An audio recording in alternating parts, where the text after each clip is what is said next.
sejam bem-vindos à última aula dessa nossa segunda semana sobre os direitos das mulheres e a relação entre gênero e patriarcado, que também tem uma relação com a construção dos direitos das mulheres. Como a gente falou, o patriarcado é uma construção jurídica também, é uma classificação jurídica, uma forma que as relações sociais tomam um um rumo específico dentro da nossa, né, dentro das nossas sociedades.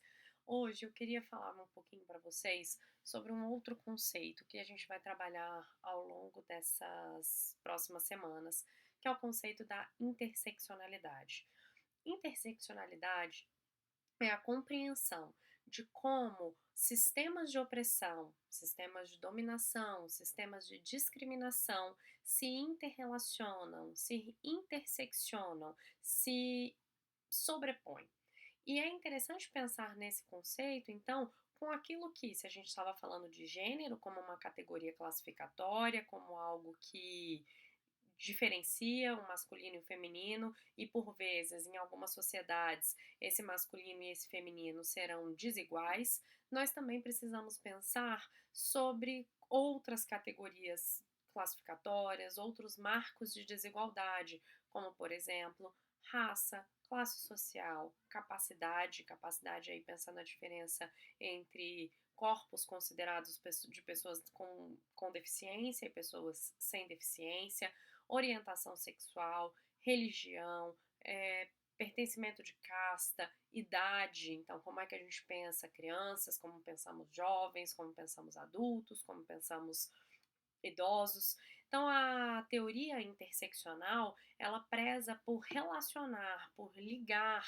essas categorias, entendendo que existe um cruzamento das múltiplas formas de dominação, de opressão, que cada uma delas não opera sozinha e muitas vezes o comum é que cada uma dessas formas de opressão, desses sistemas de opressão, atuam juntos e ao mesmo tempo. Um dos grandes exemplos de como é que a gente pode pensar, então, a interseção entre essas categorias, e aí eu tenho sempre trazido um pouquinho sobre a discussão sobre a escravidão, sobre os modos de produção baseados na mão de obra escrava, nos Estados Unidos, em 1827, uma mulher negra, que é a Sojourner Truth, que é o nome que ela vai adotar depois de 1827, ela é liberta. E ao ser libertada, ela passa a trabalhar e a se envolver com os movimentos anti-escravatura, com os movimentos abolicionistas. E ela se torna uma grande oradora.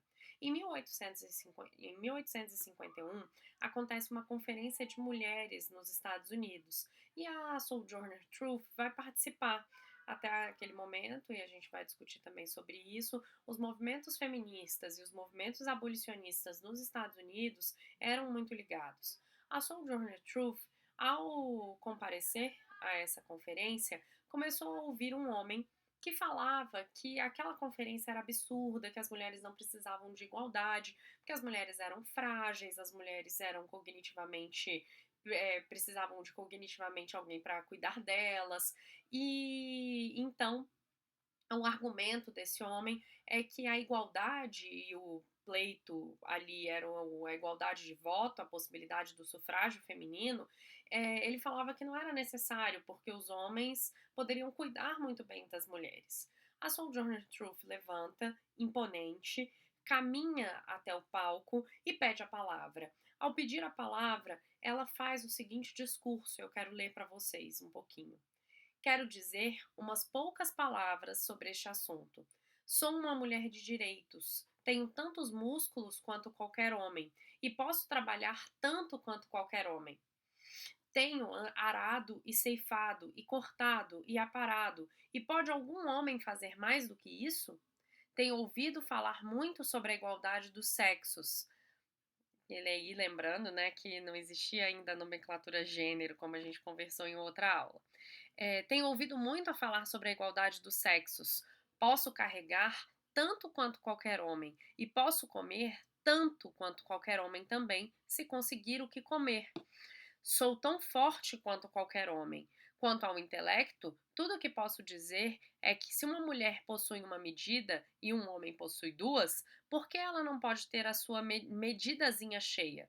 Vocês não precisam temer nos dar mais direitos por medo de que queiramos demais, porque não poderemos pegar mais do que a nossa medida suporta. Os pobres homens parecem estar em total confusão e não sabem o que fazer. Porque crianças, se têm direitos das mulheres, deem-nos a elas e irão se sentir melhor. Vocês terão seus próprios direitos e eles não serão um grande problema. Eu não sei ler, mas sei ouvir. Ouvi a Bíblia e aprendi que Eva levou o homem a pecar. Bom, se a mulher subverteu o mundo, deem-lhe a chance de colocá-lo na posição certa de novo. A senhora falou sobre Jesus e de como ele nunca desprezou as mulheres, e essa senhora estava certa. Quando Lázaro morreu, Maria e Marta foram até ele com fé, com amor, para que erguesse os irmãos delas. E Jesus foi e Lázaro levantou-se. E como Jesus veio para o mundo através de Deus, que o criou, e de uma mulher que lhe deu a luz. Homem, qual foi o seu papel? Mas as mulheres estão discutindo sobre as bênçãos de Deus e uns poucos homens se aproximaram delas. Mas os homens estão num espaço apertado. O pobre escravo parte para cima dele, a mulher parte para cima dele. Certamente ele está entre o falcão e uma águia.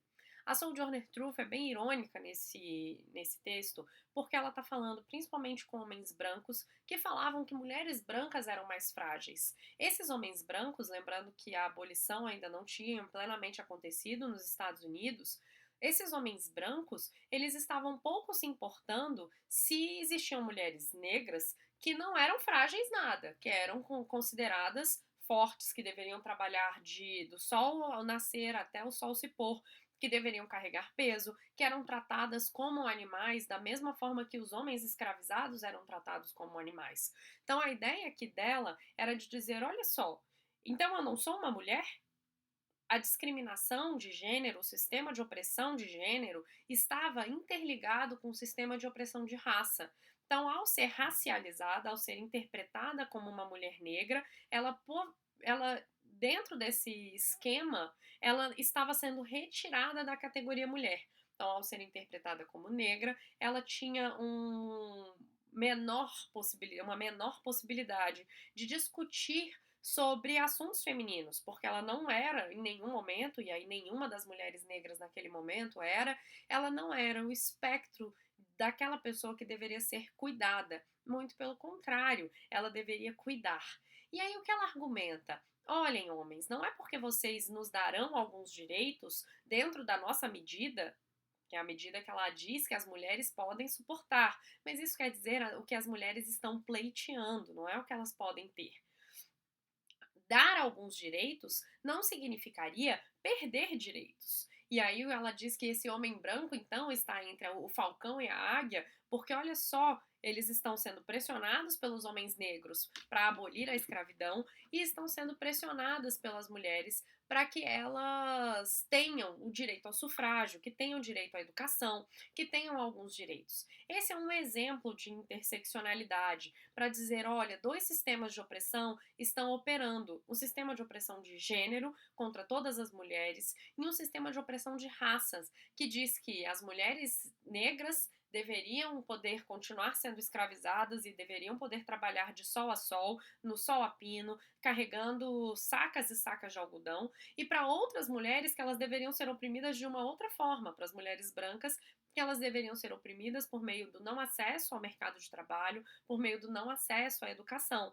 Então, cada categoria dessas, cada um desses marcadores sociais da desigualdade atua de uma forma específica, mas atua também em conjunto com outras formas de opressão, de dominação. O exemplo da Sojourner Truth, para mim, é fenomenal para entendermos, então, como raça e gênero se relacionam e também como raça e classe social se relacionam. Raça, gênero e classe social. As mulheres brancas da época de 1851, que eram mulheres tanto da classe trabalhadora, mas também as elites, que deveriam ser colocadas muito mais dentro do espaço doméstico, uma briga para que essas mulheres brancas ficassem cada vez mais dentro do espaço doméstico, que fizessem menos esforço físico, e aquelas mulheres negras que continuassem fazendo aquele esforço físico, tanto quanto os homens negros escravizados. E aí, então, a gente tem uma discussão que envolve três sistemas de opressão, pelo menos, e poderíamos adicionar mais e mais. A teoria da interseccionalidade ou a teoria interseccional é importante para nos ajudar a pensar dessa forma de ligação, né, ligando esses sistemas de opressão para compreendermos melhor as nossas sociedades e a nossa produção de desigualdades.